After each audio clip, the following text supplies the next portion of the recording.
Today, I'm at the farmers market in Outer Sunset, San Francisco, to find out how COVID and safety regulations have affected the vendors here. Celebrating Dia de los Muertos in person again after the shutdown. Update News starts now. From the School of Journalism and Mass Communications at San Jose State University, your source for what's happening with a fresh perspective on today's issues. You're watching Update News. Welcome to Update News. I'm Jared Liu. And I'm Rodri Smith. Dia de los Muertos, or Day of the Dead, is celebrated in Latinx communities to honor those who have passed away. This year, Oakland ushered in a tradition with a twist, offering festival goers a chance to get a COVID vaccine testing and the vaccines. Darwin's Second Lion was at the festival and shows us how it all went down. After being on hold because of the pandemic, this year's Dia de los Muertos festival is back with the same colorful passion it's known for.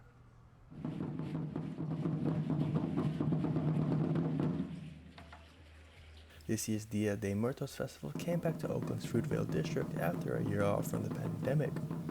It's an opportunity for the community to honor those they've lost. The time when the pandemic was just like a huge issue as far as people feeling like they didn't have community to go back to. Whether it's Hispanic, Latino community, the gay community, every member should have a face, a voice, and have expression of their people, their tribe. The festival's theme is Curando Corazones, or Healing Hearts, in response to the harrowing year the community had. In the pandemic, the Fruitvale neighborhood had one of the highest rates of infection and lowest amount of vaccinations in the city.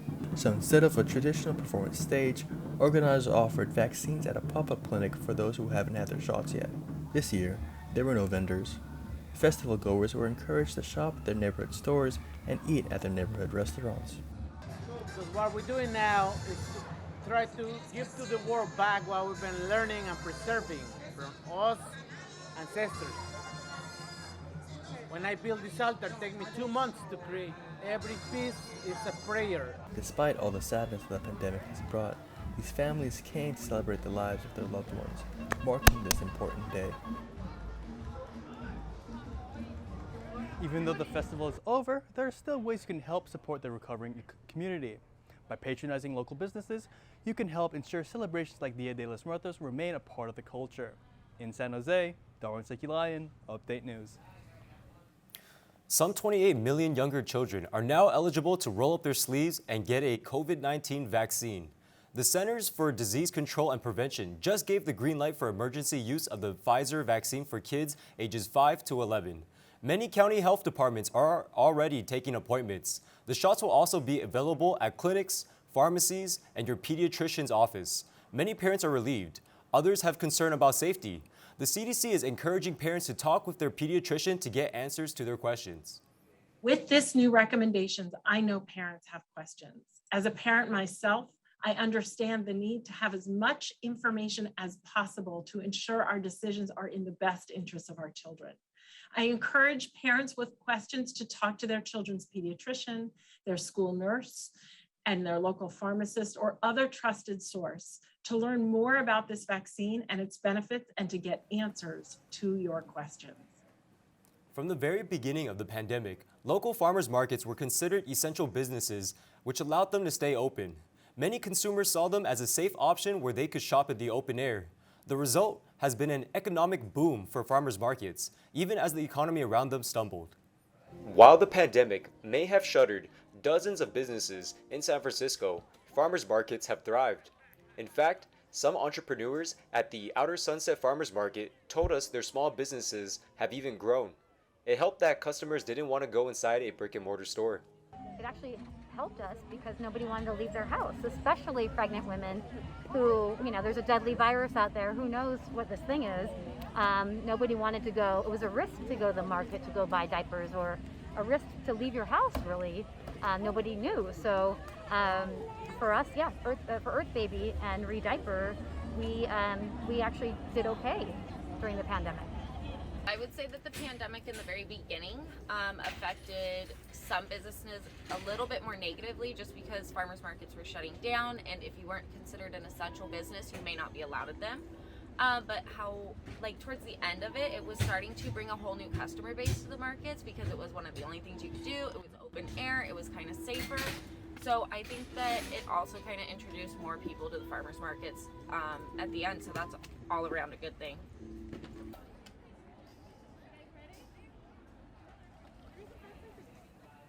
As people started getting vaccinated, people started returning to the market, masked up, which was beautiful. It was cool to see everyone coming back to normal and really coming back and supporting their local businesses, local farms, and supporting the farm to table movement. And with that, sales have been going up, and we've really been experiencing a lot of good energy, good positive vibes at the farmers market. So it's awesome, happy to be back, and happy to see everyone here. While most vendors that I talked with shared similar sentiments, they also mentioned the challenges and change the pandemic has brought them. It has been challenging to be able to... Even though they are outside, they had to adjust to the required COVID safety precautions. And when we come back, a campus club is showing students how to be more eco-friendly. Discussions on combating climate change at COP26.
Boba or bubble tea is a popular drink in San Jose. You don't have to look far to find a shop that makes it. But just think about the amount of plastic used in their cups and straws. SJSU Sustainability Club wants you to help cut down on the amount of waste from your favorite drinks. Sandow has the story. These boba shops and pop-up stands are practically on every corner in downtown. So to help eliminate waste, the University Sustainability Club wants you to make your own tea at home. SJSU Sustainability Club hosted a boba tea making workshop. Their goal? To teach students that the popular drink only needs 3 ingredients: tea, milk, and the powder of your choice. Of course, you can't forget about the boba pearls. The boba itself only takes 5 minutes, and then they just need to buy the powder, and it's pretty easy to make at home. The students have plenty to choose from: Thai tea, black tea, and green tea. For the mixers, they had mango and taro. But instead of using the mainstream plastic containers, the club opted for a mason jar that comes with a reusable straw. For the students, it was a sustainability lesson learned. I'll definitely be using the mason jar they gave me and the reusable straw. There are a lot of ways you can be less wasteful in your everyday practices, like making your own drinks instead of buying one. It was just enough consciousness raising to help some students resolve to take practical action after this workshop. Yeah, I think I'll definitely be a little bit more mindful, especially after today. If I have time, I'll try to do the whole, not 5-course meal or anything, but just cooking at home instead of ordering DoorDash. The club says there's more to come when it comes to these sustainability events. In San Jose, Sandow Update News.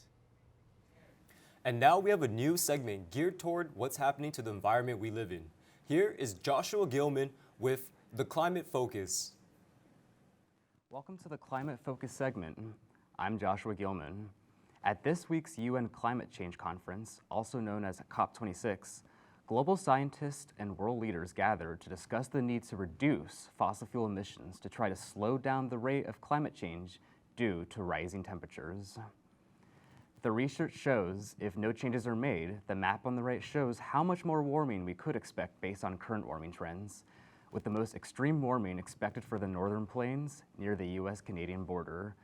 With the more active reduction in fossil fuel emissions such as carbon dioxide and methane, temperatures may only rise very slightly or begin to level off. For San Jose, if no changes are made, we could see our average temperatures rise by nearly 4 to 5 degrees by 2100. However, if significant cuts are made to carbon emissions, then that same temperature trend to 2100 could become more stable with only a slight rise in the next decade.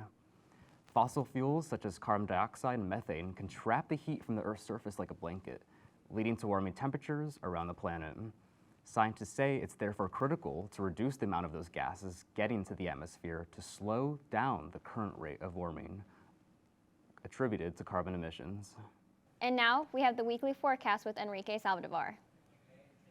After a rainy start to the week, the weekend's looking mild but cloudy with patchy areas of fog. Some light rain showers will arrive Sunday night into the North Bay, which will eventually lead into a more widespread and moderate rain event heading into Monday. Looking into the extended outlook, for the most part, the weekend will be cloudy but dry. System number 1 will come from the north Sunday evening, lasting into Monday afternoon. We will get a brief break before System 2 on Tuesday arrives, which could potentially be a wetter and windier storm. Looking at the rainfall amounts will be on the lighter side. Depending on your location, North Bay cities will receive a lot more rain than South Bay cities. For example, Guerneville will receive about an inch of rain, while Gilroy only sees 1/10 of an inch, which is quite a big difference. Now onto the 7-day forecast outlook, starting with Santa Cruz. Temps should be quite pleasant the next 3 days, with temps in the mid to low 60s before system number 1 arrives on Monday and 2 on Tuesday, dropping temps to low 60s and upper 50s. Onto San Francisco, a bit cooler with temps in the mid 60s, low 60s as system 1 and 2 moving Monday and Tuesday, bringing a chance of rain. Oakland will follow a similar trend with mostly cloudy to partly cloudy skies. Monday and Tuesday will bring a chance of rain and temps in the low 60s. Then San Jose on the warmer side with temps in the low 70s, mid upper 60s, before dropping to the low 60s on Monday and Tuesday as storm 1 and 2 roll in. Things should dry out after. Continue enjoying this autumn weather. Enrique Saldivar, Update News. When we come back, sports. How the SJSU women's volleyball team is dominating the court. The theater department is delighted to present their upcoming in-person live performance, Marisol. Just ahead, I'll tell you more about their preparation to bring back a live performance along with an audience. At San Jose State University, we discover who we want to be. For ourselves, for our families, for our communities. Different and unexpected. Begin here. At the heart of a transforming valley, in a city that is tough and beautiful. We are Spartans. What powers us changes our world.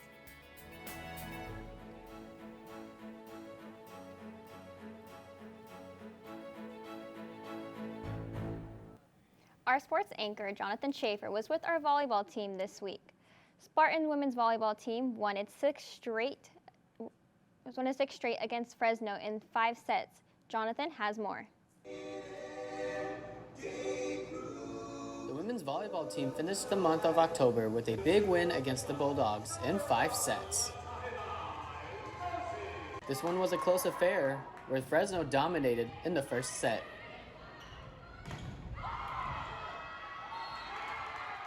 However, the Spartans bounced back in set number 2. Fresno then took the third crucial set and had San Jose State back against the wall. But the Spartans stayed resilient and tied the game after coming back in the 4th set. The 5th set was quick and the Spartans dominated, sealing the win for their 6th straight. Head coach Trent Kirsten said the team just came together at the right time. You know, what can you say when you come out of a 5th set like that and, you know, your team has your back, they have each other's back, and they just love battling, they love playing for each other.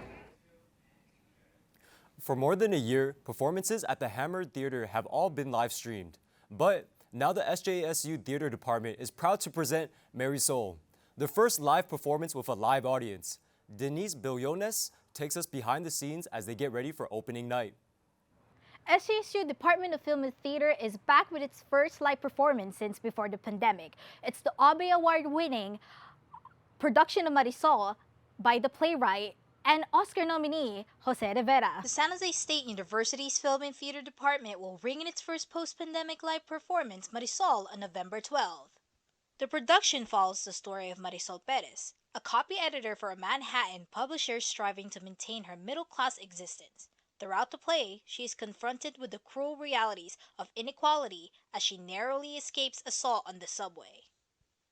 There's a lot of emotional heaviness within this play, but there's also very fun moments. There's also a lot of lighthearted moments. So it's been really fun.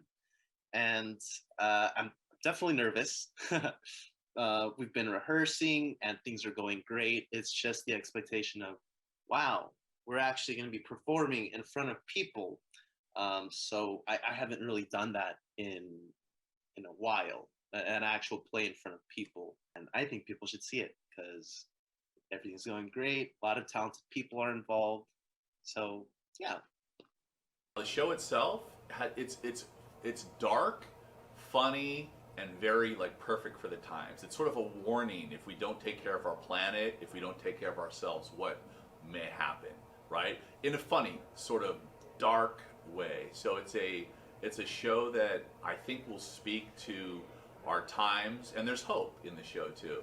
Even though this play is live, actors and stage crews still have to follow COVID protocols for everyone's safety, but no one seems to mind. Well, I'd say the most important reason to see the show is the San Jose State students, because they're amazing. The acting, it's literally they're so hungry that the auditions is the most students I've seen audition in years, even pre-pandemic. I think that students are really excited to be in the show, to build the show, to produce the show, everything. Our students have stepped up well beyond any expectation that any of us in the department had. Angel, there's gonna be food! A fucking appetizer! To all the Hitler youth and their cans of gasoline! Alright, God. Kill him now. Take him out. Marisol is a reflection of today's prominent social issues of the postmodern world. Tickets for Marisol will be sold online at the Hammer Theater website. For students, tickets cost $10, while general admission costs $20. In San Jose, Denise Villones, Update News. And now the week ahead.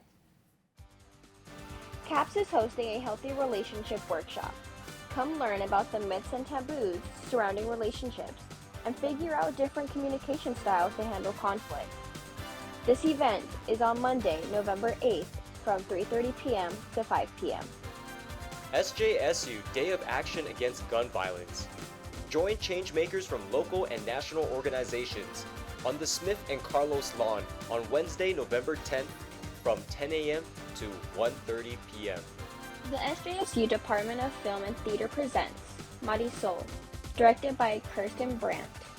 Follow Marisol Perez as she is conflicted with the realities of inequality. Opening tonight on Friday, November 12th, starting at 7:30 p.m. at the Hammer Theater. And that does it for this week's edition of Update News. For all of us here, thanks for joining us and see you next week.